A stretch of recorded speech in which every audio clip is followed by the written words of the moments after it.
Fitin10 Nation, it is day 60. We are heading into the single digits in terms of days left. Unbelievable. The challenge is winding down, and unfortunately, I'm not sure if there's really a better time or a best time for this pandemic to happen in terms of when it, or I guess the pandemic's always been happening, but you know, in terms of the switch up, but the shutting down the classes is what I'm trying to say. I guess at the end is better because you get all this training in the beginning, right? But anyways, it's a bummer. For me it is. I like teaching the classes. I like to see you guys, and I'd like to see you, especially at the end here. But as it stands right now, we got to go through the 2 weeks. The city did come into our studio. They did take pictures and notes and all that kind of stuff. We did submit a safety plan, so we're hoping that maybe next week we'll be able to teach classes, and if not, the following week, which would be after the challenge. We'll see. I mean, it is a city. I mean, I'm assuming this is going into the city's hands. When they're looking at businesses at this level. So my point being is that it's going to take a while, probably longer than 2 weeks to get the okay, but who knows? Fingers crossed. All right, anyways, I'm rambling here. Let's get some questions. I want to improve. This person says, I want to improve on doing more cardio intervals for the week to reach my goal. Okay, good. So make sure you just do all your intervals. Okay, even if you don't get your heart rate up, do all your intervals.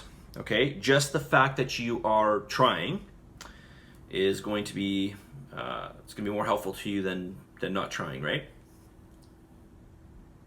Remember, think progress, not perfection. Of course, we want perfection. We want to strive for perfection, but sometimes we just can't get there, and that's okay. All right, name something specific you need help with. I need help with refraining from eating more vegetables to fill my carb macros rather than potatoes or rice. Okay, I'm not sure if I'm reading this right, but I feel like you're saying you want to eat more vegetables rather than eat potatoes or rice. Okay, and that would be a reasonable plan, especially as your carbohydrates get lower, and vegetables will help to fill you up. That's one thing I didn't mention, or maybe I did mention yesterday. Did I mention that? That would be something else that would help you with your hunger. Okay, getting more vegetables in because they are very calorie sparse. They are high in fiber. Technically, that doesn't really count. Well, depends on the fiber type, but you know, it's definitely going to be less in terms of your less impact on your total carbohydrate numbers.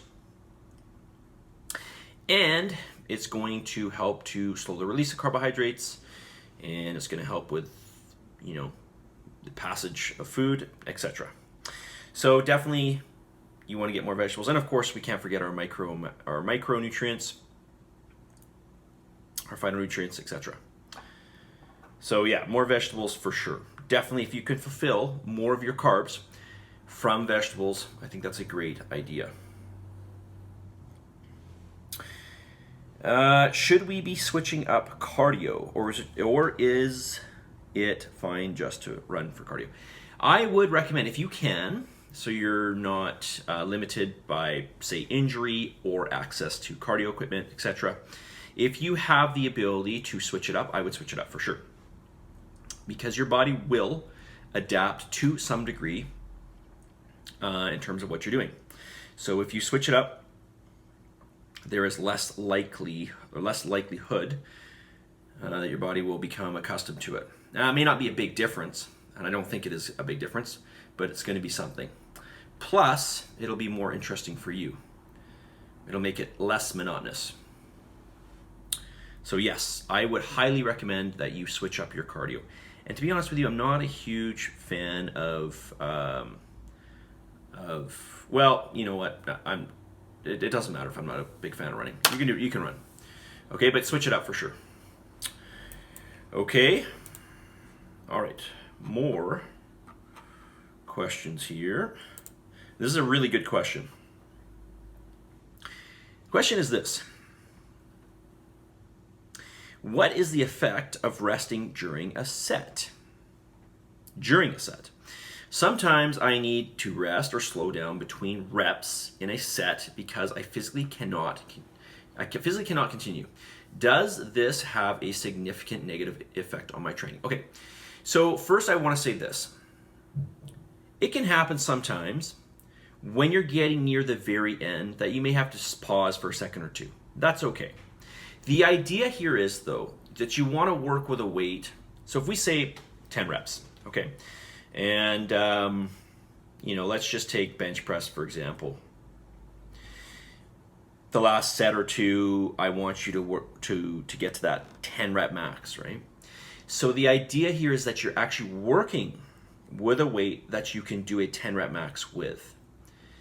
My thought, and I'm only saying this because I've seen you in class, so I know, at least I think I know what you're talking about.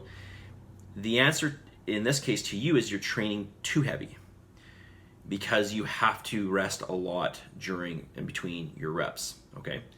So is this a good thing? Is this a bad thing? I don't want to say it's a bad thing. I guess you could say it's just not optimal. Okay, so it's not bad. You're not going to injure yourself or something like that. But the idea here is that you want to work. Again, it's that happy medium, right? Finding that weight or working towards that weight where you're at that 10 rep max. Finally, you get that 10 rep max. Maybe you do it again the following week and you've improved a little bit or you're a little bit stronger. And eventually that weight becomes something that's a little more easier to handle for 10 reps. And then you increase the weight by 5 pounds. And then you just go from there. Okay? So, when you're resting during a set, you're just letting the muscle, it's not relaxing, but it's doing less work, of course. There's less contraction that's going on. Active contraction. So the muscle will get some little chance there to just kind of build up ATP stores a bit more. The lactate will go down the muscle to some degree. So, you're going to have a less fatigued muscle the more you rest, okay? So, but the idea is you don't want to rest. You want to try to keep moving in the set, okay? But it happens to everybody. Listen, I was doing squats today, doing a new weight, or a weight I haven't done for a while.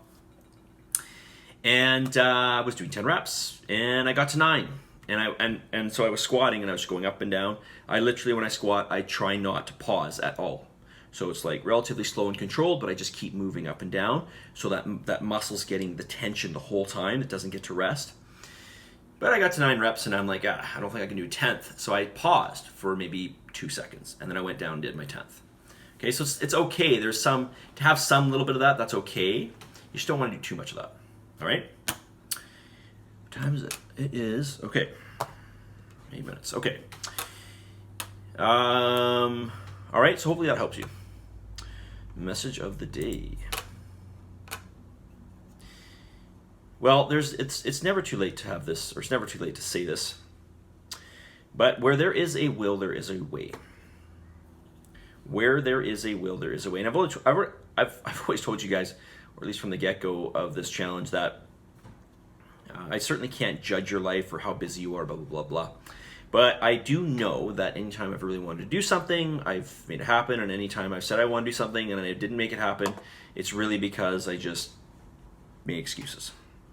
And I made a lot of them, believe me, okay? So there's no judgment on you here. But it's the truth. And, like I've said to you time and time again, it's easier for you just to be honest with yourself. All right? And when you're honest with yourself, you'll raise your standards. Okay? For obvious reasons. Because you're telling yourself basically that you got to, pull your socks. You got to pull your socks up. If you're always making excuses for yourself, you're just never going to get there, right? So where there is a will, if you really want it to happen, you'll find a way to make it happen. It's just the way it is. It applies to everything. All right. Positive energy, positive vibes. Believe in yourself, and for the love of God, give some gratitude. I think we should do some more gratitude here over the next couple days. So I'll throw it in. You guys have a wonderful evening, and I will see you tomorrow, day 61, 9 days tomorrow. We're hitting into the single digits to the end of this challenge. Crazy, right? Crazy, crazy, crazy. I'll talk to you guys all very soon. See ya.